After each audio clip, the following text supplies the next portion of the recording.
Olá, alunos do terceiro ano. Hoje nós vamos falar sobre a estrutura do desenvolvimento, tá? Um assunto que a gente já falou bastante em sala de aula, já comentamos muito, mas hoje a gente vai falar do desenvolvimento com base nas estruturas prontas, assim como já trabalhamos a estrutura da introdução com o uso de citação de repertório sociocultural. Hoje a gente vai falar da estrutura do desenvolvimento. Vocês vão observar que não é um conteúdo difícil, tá? E a gente vai seguir aquela lógica do desenvolvimento em que a gente desenvolve um tópico frasal, faz a explicação, faz a comprovação, relaciona isso a uma área do conhecimento, que nesse caso a gente vai abordar a citação, repertório sociocultural, e faz o fechamento. Só que agora a partir de uma estrutura pronta, tá? Então atentem à aula porque é muito importante, inclusive é uma estrutura que vocês podem utilizar bastante. Uma estrutura talvez a que mais aparece em redação ou em redação nota 1000, tá? Quando a gente fala de desenvolvimento, certo? E essa estrutura a gente vai trabalhar a partir da ideia de causa-consequência, também chamada de raciocínio lógico, tá? E a ideia de raciocínio lógico é porque toda causa gera toda ação gera uma reação. E essa ação será a causa e a reação a gente vai trabalhar com uma consequência, com um resultado. É uma estrutura muito fácil, eu até considero que seria a estrutura que mais se utiliza na redação nota 1000, tá? Os alunos têm uma segurança muito grande a partir dessa estrutura. Então, primeiro você vai colocar o fator positivo, né? Pode ser como a estrutura mostra aí, uma citação, tá? Que seja positivo. É quase aquela ideia da introdução, só que o que difere a introdução do desenvolvimento é que no desenvolvimento você vai explicar uma ideia, tá? Você vai ter que comprovar, diferente da introdução que você não faz isso. Então, no início do desenvolvimento, que é o tópico frasal, você vai colocar um fator positivo, que pode ser a própria citação, como aí a gente está falando do Francis Voltaire, ou pode ser uma citação de lei, por exemplo, um trecho da Constituição Federal, tá? Que tem muitos fatores positivos, principalmente do artigo 5, que vai dizer que a gente tem direito a isso e assim por diante, tá? Após isso, você vai quebrar esse tópico, ou seja, o tópico frasal ele traz um fator positivo e a quebra será o problema. Né? Você vai aí como se fosse uma argumentação ao contrário do que o tópico frasal faz. Após isso, você vai explicar essa quebra, explicar e comprovar a ocorrência da quebra. É aí que nasce a argumentação. Não basta apenas você ter o tópico frasal, você relacionar a citação, mas se você não explicar essa quebra, ou melhor, a relação da citação com o tópico frasal. Após essa explicação, que seria uma justificativa do porquê aconteceu a quebra, você vai extrair um resultado disso. Ainda não é ou melhor, pode ser o fechamento, mas você precisa extrair um resultado, até porque a estrutura é causa-consequência, né? Que é o raciocínio lógico, daí a estrutura mais utilizada numa redação nota 1000 do Enem, tá? Esse fechamento, você tem que ter o cuidado, não é aquele fechamento que encaminha para a intervenção. Aquele fechamento que muitos alunos produzem, dessa forma, medida, são necessárias medidas para combater o entrave. Não é ainda esse fechamento, tá? Mas você pode colocar esse tipo de fechamento também após fazer a quebra. Mas a quebra é só para fazer a lógica do raciocínio lógico, tá? Então, colocar a citação, fator positivo, quebrar, né, explicando, por exemplo, que isso não acontece, esse direito, a gente vai já analisar dentro da estrutura. Depois você vai explicar o porquê dessa quebra, comprovar onde nasce a argumentação e construir o resultado. Né? Na hora de construir o resultado, é só pensar o que se pode extrair de toda essa comparação, essa relação que foi feita aí? Vamos dar um exemplo para entendermos melhor? Ficaria assim, então, a estrutura. Perceba aí que é um parágrafo de redação nota 1000, tá? Como exemplo. Para o filósofo francês Voltaire, a lei essencial para a prática da igualdade é a tolerância. Perceba que esse é um ponto positivo, tá? A gente está afirmando um ponto positivo aí. A lei essencial para a prática da igualdade é a tolerância. Agora você vai quebrar isso relacionando o tema, tá bom? E não esqueça que toda quebra se faz com conjunção adversativa, para iniciar esse parágrafo. Porém, vírgula, nas escolas onde as diferenças aparecem, essa característica não se concretiza. Perceba que foi quebrada uma ideia anterior, porque a ideia anterior diz que a lei essencial para a prática da igualdade é a tolerância. Porém, nas escolas onde as diferenças aparecem, essa característica não se concretiza. Qual característica?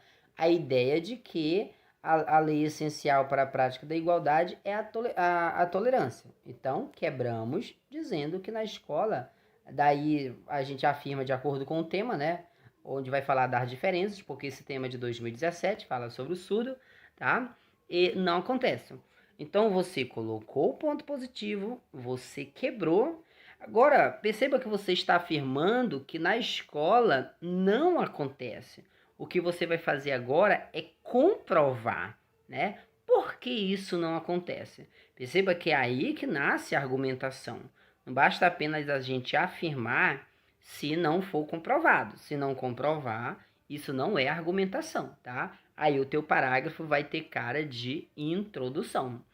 Nesse ambiente, a surdez se torna motivo para a discriminação e para o bullying, contrariando o objetivo da educação de elevar e emancipar o indivíduo, como defende o sociólogo Paulo Freire, idealizador da educação brasileira. Essa segunda citação, que é uma citação indireta do Paulo Freire, ela não precisa estar ali, porque você já tem a citação no início, tá? Mas atente nesse período, nesse segundo período aí, o que está em negrito. Nesse ambiente, a surdez se torna motivo para discriminação e para o bullying, contrariando o objetivo da educação de elevar e emancipar o indivíduo. Ou seja, você está explicando aquela quebra anterior. Quando você diz, porém, nas escolas onde as diferenças aparecem, essa característica não se concretiza. Aí o corretor, ele vai te perguntar, por que não se concretiza? Então, você justifica. Seria mais ou menos assim, pois nesse ambiente a surdez se torna motivo para discriminação. Ou seja, se discriminam a surdez, então essa tolerância na escola não acontece, né? Ou pouco acontece. Perceba que você explicou uma quebra, tá? Uma relação de quebra. Agora é só pensar em um possível resultado para construir o fechamento. Dessa forma, os surdos segregados encontram alicerce frágil. Professor, mas como seria esse fechamento? Entenda uma coisa. Se a lei essencial para a prática da igualdade é a tolerância, e na escola isso não acontece, haja vista que muitas pessoas discriminam os surdos, qual o resultado disso? O resultado é que o surdo não exerce o seu direito. É que o surdo, enquanto deficiente físico, sempre vai estar afastado da sociedade, né? Sempre estará marginalizado. Ou seja, você está pensando em um resultado, está construindo uma consequência a partir de uma causa. Aí fica, dessa forma, os surdos segregados, olha como a palavra, esse adjetivo segregado, já é uma consequência. Por quê? Se ele não encontra essa tolerância na escola, essa igualdade, o que acontece é que ele vai ficar segregado, né? Ou seja, é separado aí. Enquanto o alicerce frágil para alcançar o desenvolvimento de seus talentos e habilidades. Olha só como construímos um fechamento para uma discussão, tá? Eu acredito, eu sempre digo para os alunos que essa é a estrutura mais fácil de se produzir desenvolvimento, tá? Não esqueça que o teu desenvolvimento, ele sempre tem que ter uma técnica argumentativa. E a gente fala muito sobre citação, tá? Então, essa estrutura, ela vai te ajudar muito, tá? Por causa que ela trabalha já com toda a articulação, né, em período, e ela também já tem uma citação, né? Então, sempre quando tu pensares no desenvolvimento, você pode produzir dessa forma. Joga uma citação positiva, poderia ser uma citação de lei, né? Segundo a Constituição Federal, todos têm direito a isso, faz a afirmação de acordo com o tema, quebra isso dizendo, entretanto, tal prática, ou melhor, tais direitos pouco acontece. Perceba como você acabou de quebrar, acabou de afirmar que pouco acontece. Agora basta comprovar o porquê de não acontecer. Fazendo a comprovação com dados, fatos e exemplos, você tem o que a gente chama de argumentação, e depois é só construir um fechamento. Aí, após esse fechamento desse exemplo, o candidato ele poderia colocar aquele direcionamento para medidas, né? Assim, é necessário ações por parte da escola para que o direito do surdo, do deficiente auditivo seja alcançado, tá? Então, siga essa estrutura que você vai sim produzir um bom parágrafo de desenvolvimento, tá? Vamos observar aqui outro exemplo, só que agora a citação ela caiu, ela veio para o segundo período, mas também é o mesmo processo, tá? Por quê? Muitas das vezes o tópico frasal, que é o argumento, ele já serve como, ou melhor, a citação, ela já serve como tópico frasal, que é o argumento, tá? Então, por isso que a gente coloca no início, como foi no exemplo anterior. E quando a citação ela não servir como argumento, você põe depois do tópico frasal para fazer a relação, certo? Que foi nesse exemplo aí, né? Que está acontecendo nesse exemplo aí de desenvolvimento. Vamos ver. Sob esse viés, é importante ressaltar que a logística de instalação de salas de cinema nas cidades pequenas é precária. Então, olha o tópico frasal do aluno, olha a ideia que ele vai discutir. Todo parágrafo de desenvolvimento deve ter uma ideia central, e é essa ideia que será desenvolvida ao longo do parágrafo, tá? Será explicada, será justificada. Então, ele diz aí, enquanto argumento, né, que ele traz, enquanto ideia central, é importante ressaltar que a logística da instalação em salas de cinema nas cidades pequenas é precária. Então, o que ele vai desenvolver, o que ele vai comprovar e justificar é a precariedade de salas de cinemas em, vamos dizer, interiores, tá? Tema aí do ano passado, a questão da democratização do acesso ao cinema. Agora ele vai colocar uma citação para relacionar. Olha só, a citação, ela não é comprovação, tá? Principalmente nesse exemplo aí, a citação ela não está servindo como comprovação. Então a gente não podemos justificar o argumento apenas com a citação. Ela é usada para fazer uma relação entre ela e o argumento, o tópico frasal. Atente. Nesse sentido, para relacionar o tópico frasal, que é precariedade nas salas de cinema dos interiores, mais a citação, tá? Nesse sentido, segundo o contrato social, o proposto pelo contratualista John Locke, cabe ao Estado fornecer medidas que garantam o bem-estar coletivo. Então perceba que ele não está comprovando, ele só está relacionando o tópico com a citação. Agora, olha o que ele diz assim. Segundo o contrato social proposto pelo contratualista John Locke, cabe ao Estado fornecer medidas que garantam o bem-estar coletivo. Agora ele vai quebrar, mostrando que isso não existe. Você está percebendo que é quase semelhante à introdução. Só que, como eu falei, o que difere o desenvolvimento da introdução é que no desenvolvimento a gente comprova uma ideia, a gente justifica, né? Utilizamos dados, fatos e exemplos para justificar. É por isso que na tua introdução você não pode ficar explicando as ideias.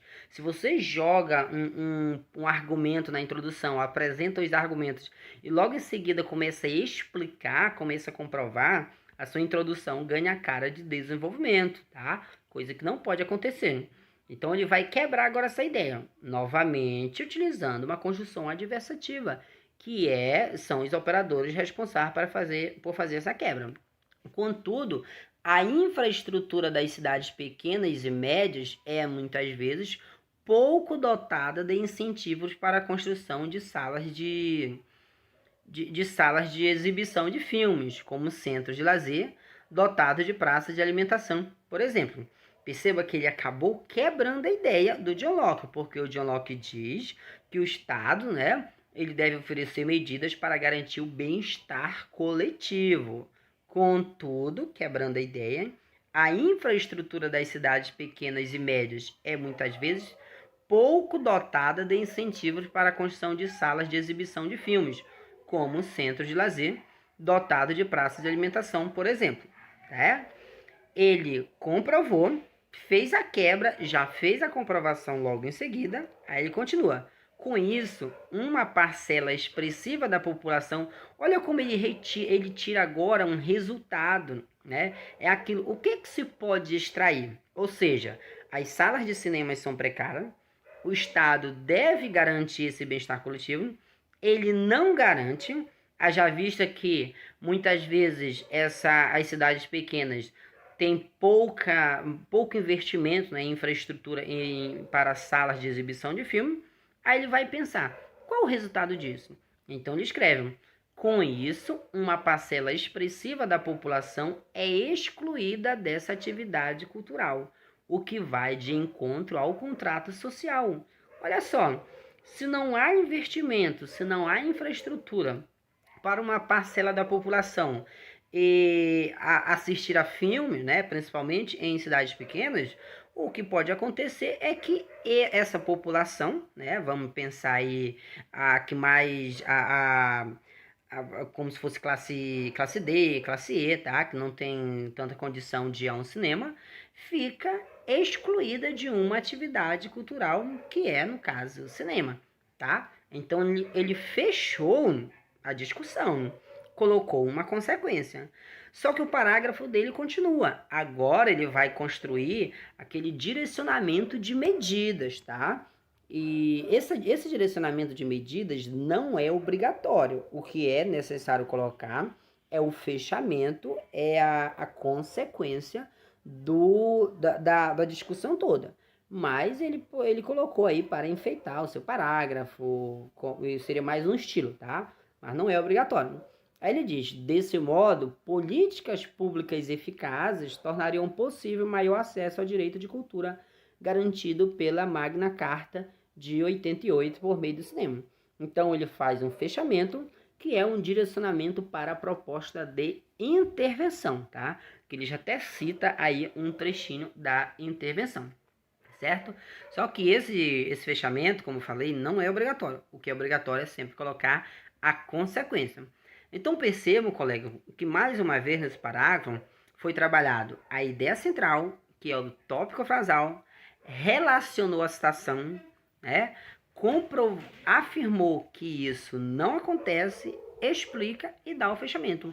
Essa estrutura de desenvolvimento mais fácil que existe, mais básica. Se a gente for analisar os parágrafos de redação nota 1000, é isso que a gente vai encontrar e não tem para onde correr, tá? Então, a ideia central, né, relaciona a citação, quebra isso dizendo que não acontece, explica por que não acontece, justifica e dá o fechamento, né? Não tem segredo o parágrafo de desenvolvimento. E faça sempre isso a partir do uso de uma citação, tá? Como nós estamos vendo aí nos parágrafos de desenvolvimento, certo?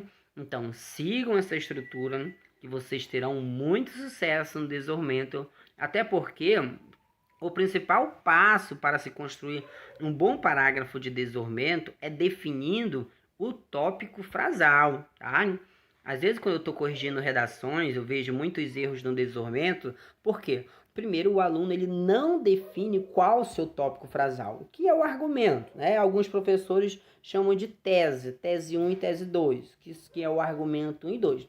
Então, o teu primeiro objetivo para produzir um bom parágrafo de desenvolvimento na redação do Enem é definindo qual o teu tópico frasal que deve estar no início, aí depois faz relação com citação, comprova e dá o fechamento, tá?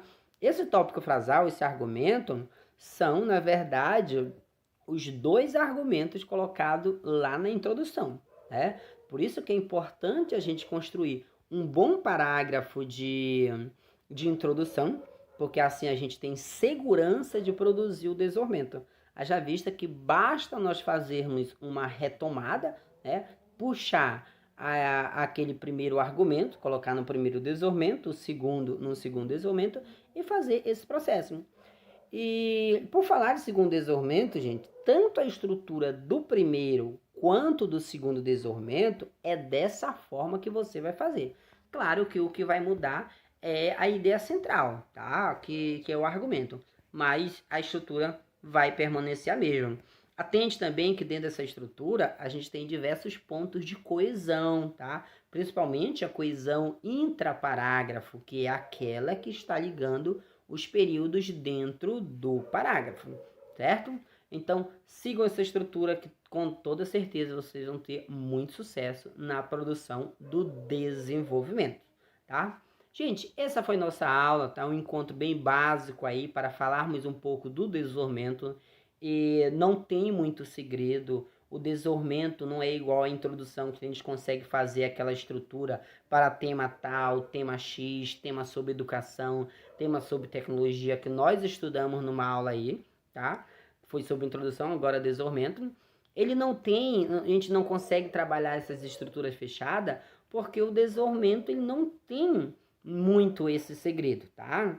E qualquer redação que formos ver, é isso ou é isso, tá?